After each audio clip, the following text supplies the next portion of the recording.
ඔන්න ඉතින් අද මගේ ව්ලොග් එකට ඔයාලව ආදරයෙන් පිළිගන්නවා.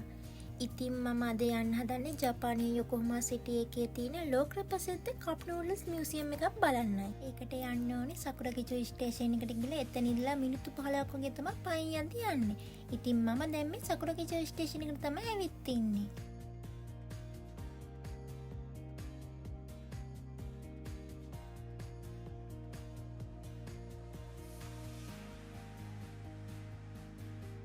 ඉතින් අපි මේ වටපිටාවේ සුන්දරත්වය බල බල පයින් තමයි යන්න හදන්නේ. මේ පරිසරය මාරම ලස්සනයි. මේ කලින් මෙහෙට ටිකක් රස්නේ වුණාට මේ පැත්තේ හුලං එක්කෙන සීතලත් එක්ක හරිම ෂෝක්. ඉතින් මේ පේන්නේ යොකෝහාමා වල ප්‍රසිද්ධ ෆෙරිස් වීල් එකක් වන කොස්මෝ ක්ලොක් එක. මේක ජපානයේ ප්‍රසිද්ධ පාක් එකක්. දවසක ඔයාලට බලන්න මේ කොස්මෝ වර්ල්ඩ් එකේ ව්ලොග් එකකුත් අරන් ඉන්නම්කෝ. ඉතින් මේ කොස්මෝ වර්ල්ඩ් එක ළඟම තමයි මේ කප් නූඩල්ස් මියුසියම් එකක් තියෙන්නේ. දැන් අපි මේ කප් නූඩල්ස් මියුසියම් එක ඇතුළට තමයි යන්න හදන්නේ. මෙතන තියෙන කවුන්ටර් එකෙන් තමයි අපි ටිකට් එක ගන්න ඕනේ. එක්කෙනෙක්ට එන්ට්‍රන්ස් ෆී එක යෙන් 500ක් තමයි වෙන්නේ. ඔන්ලයින් ඩේට් බුක් කරන් ඇවිත් මෙතෙන් ටිකට් ගන්න උනත් පුළුවන්. ඉතින් අපි දැන් මේ ටිකට් එක අරගෙන ඉස්සෙල්ලාම යන්න හදන්නේ ඉන්ස්ටන්ට් නූඩල්ස් හිස්ටරි එක බලන්න තමයි. ඉතින් ලෝ ප්‍රථම ශනික රාමෙන් වර්ගයේ වන චිකන් රාමෙන් 1958 දී තමයි නිර්මාණය කරලා තියෙන්නේ. 1958 ඉඳන් 1963, 1967, 1971, 1976, 1992 ඉඳන් මේ වෙනකම් වර්ෂවලදී හදපු විවිධ වර්ගයේ රාමෙන් වර්ග හඳුන්වලා දීලා තියෙනවා. එදා ඉඳන් හඳුන්වා දුන් සම්පූර්ණ රාමෙන් වල පෙළ ගැස්ම තමයි මෙතන ප්‍රදර්ශනය කරලා තියෙන්නේ. මේ කප් නූඩල්ස් කියන්නේ ඉතින් ජපානයේ ප්‍රසිද්ධ කෑමක් තමයි. ඉතින් මෙහි හැම කොන්විනියන්ස් ස්ටෝර් එකකම ඉතා සුළු මුදලකට මේ කප් නූඩල්ස් මිලදී ගන්න තියෙන නිසා මෙහි මිනිස්සු පොඩි බඩකින් සදා මේ කප් නූඩල්ස් කන්න පුරුදු වෙලා තියෙනවා. ඉතින් මේ ලෝ ප්‍රථම ශනික රාමෙන් වර්ගය වන චිකන් රාමෙන් නිර්මාණය කර ඇත්තේ 1910 මාර්තු 5 වෙනි දින උපත ලැබූ මොනොෆුකු ඇන්ඩ්‍රෝ මහතා විසින්. මොහු තමා නිසින් ෆුඩ් නිර්මාතෘ හා කප් නූඩල්ස් නිර්මාණය කර ඇත්තේ. මොහු ශනික රාමෙන්ගේ පියා ලෙසත් හඳුන්වනවලු. හරි, දැන් අපි යමු මේ මොමොෆුකු ඇන්ඩ්‍රෝ මහතාගේ පරීක්ෂණාගාරය බලන්න. මේ පරීක්ෂණ කුටියේ ඉඳලා තමා මොහු ලෝ ප්‍රථම ශනික රාමෙන් වල චිකන් රාමෙන් නිර්මාණය කරලා තියෙන්නේ. ඔහුට විශේෂ උපකරණ නොමැතිවද සාමාන්‍ය දේවල් වලින් පමණක් භාවිතා කරමින් ලෝක මට්ටමේ නව නිපැයුම් නිර්මාණය කළ බව පෙන්වුම් කිරීමට තමයි මේ පර්යේෂණ කුටිය මෙහෙම ප්‍රතිනිර්මාණය කරලා තියෙන්නේ. ඔන්න ඕක තමයි මොමොෆුකු ඇන්ඩ්‍රෝ මහතාගේ කප් නූඩල්ස් කතාව. තව මේ මොනොෆුකු ඇන්ඩ්‍රෝ මහතාගේ නිර්මාණාත්මක චින්තනය පිළිබඳ අවබෝධය ලබා දෙන නව නිපැයුම් සහ සොයා ගැනීම සඳහා ඉගි ලබා දෙන ඒවා කීපයක් තමයි මේ පෙන්වුම් කරලා දීලා තියෙන්නේ.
ඉතින් මේ මොනොෆුකු ඇන්ඩ්‍රෝ මහතා වගේ උත්සාහ කළොත් කරන්න බැරි දෙයක් නෑ.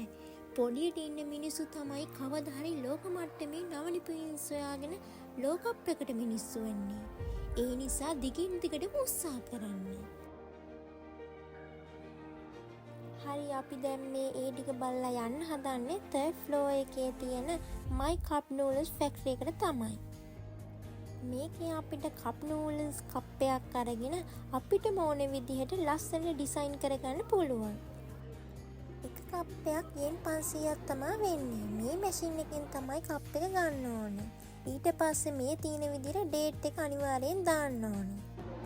දැන් ඉතින් මෙතන තියෙන පාට පැටිග්‍රෑම් අරගෙන අපේ කප් එක ලස්සන ඩිසයින් කරගන්න තමයි තියෙන්නේ.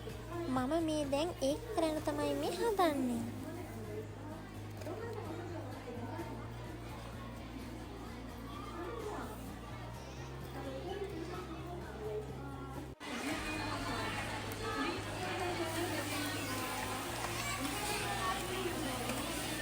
මෙතන ඉතින් ගොඩක් ෆොරෙන්ස්ලා ඇවිල්ලා Tamanට ඕන විදියට කප් එක ඩිසයින් කරගන්නවා.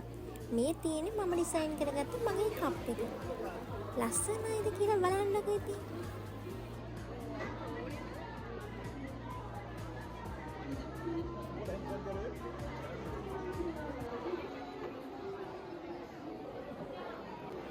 තව ඉතින් මෙතන කැමති අයට චිකන් රාමෙන් හදන්න ගිහින් ඒ එක්ස්පීරියන්ස් එක ගන්නත් පුළුවන්.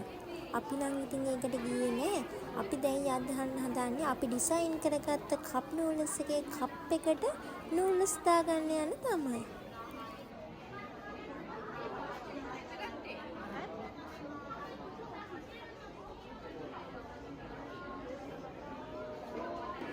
ඊට පස්සේ මේ විදියට අපේ කප් එක අපි මෙතනට දෙන්න තමයි තියෙන්නේ. ඊට පස්සේ එයාලා එතනින් අපි හරියට ඩේට් එක දාලාද කියලා බලලා අපිට මේ කප් එක දාගෙන යන්න බෑග් එකකුත් ලබා දෙනවා. ඊට පස්සේ එයාලා අපේ කප් එක අරන් හොදට පිරිසිදු කරලා එතන තියෙන මැෂින් එකට සවි කරනවා. අපිට තියෙන මේ රවුම කරකවන්න. ඊට පස්සේ ඒකෙන් අපේ කප් එකට නූඩල්ස් පිරෙනවා. ඊට පස්සේ ඉතින් අපිට තියෙන්නේ මෙතන දේවල් වලින් හතරක් තෝරලා යාළුවට කියන්න තමයි. එයාලා අපි කියන හතර අපේ කප් එකට දාලා දෙනවා.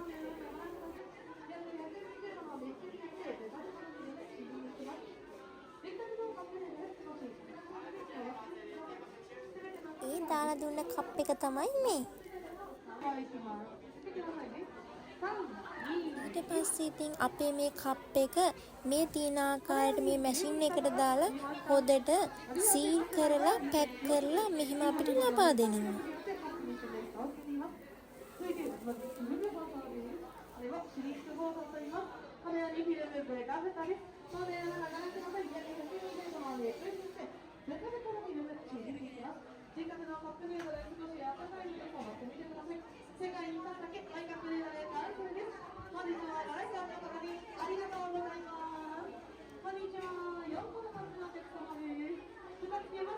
අපිට තියෙන්නේ දැන් එතනින් කප් එක අරගෙන ඊට පස්සේ එයාලා දුන්න බෑග් එකට අපේ කප් එක දාලා මේ වගේ හොදට හුලම් පුරවලා ඊට පස්සේ නූලෙන් ගැට ගහලා මේ විදියට අපේ කප් නූඩල්ස් බෑග් එක හදාගන්න තමයි. අපි දැන් ඒක ඉවර වෙලා ආවේ 4th floor එකේ තියෙන කප් නූඩල්ස් පාක් එකට. මේකේ පොඩියට සෙල්ලම් කරන්න තමයි තියෙන්නේ. ඒකේ ඉතින් ටුට්ටුකුත් තිබ්බා. මමත් ඉතින් ලොකුයි කියලා බැලුවේ නෑ. නැගලා ෆොටෝ එකකුත් ගැහුවා.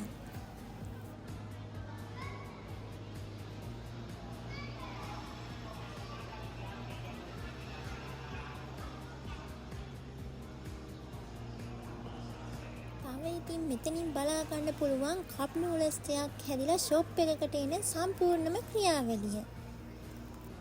ඒ වගේම තව මේකේ තියෙනවා එක එක රටවල් වල රාමෙන් වල ෂොප්. ඒ තමයි මේ. අපි දැන් ගිහින් බලමුකෝ මොනවාද තියෙන්නේ කියලා.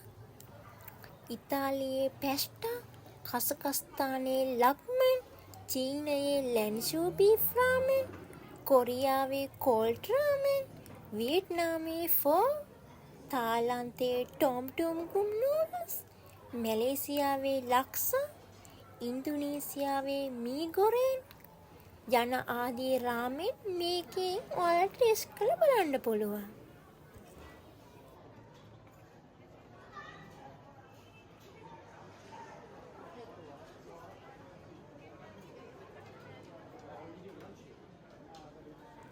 තව ඉතින් මෙතන එළිය පරිසරය බලන්න පුළුවන් ලස්සන තැනක් තියෙනවා.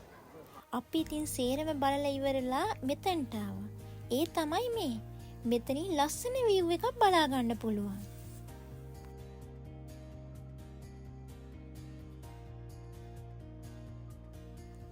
අපි දැන් ඒකත් බලලා මේ ඇවිත් ඉන්නේ කප් නූඩ්ල්ස් මියුසියම් එකේ තියෙන මියුසියම් ෂොප් එකට.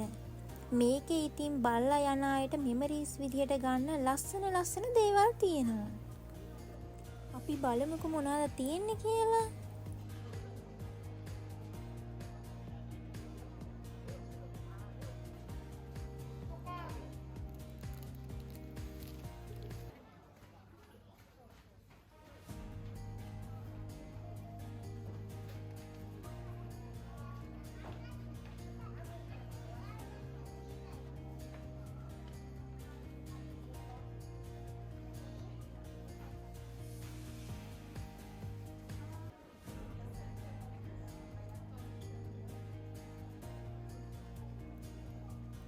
මම නම් ඉතින් මෙතනින් මෙමරිස් එකක් විදියට ගත්තේ මෙන්න මේ චූටි කීචේන් එක තමයි.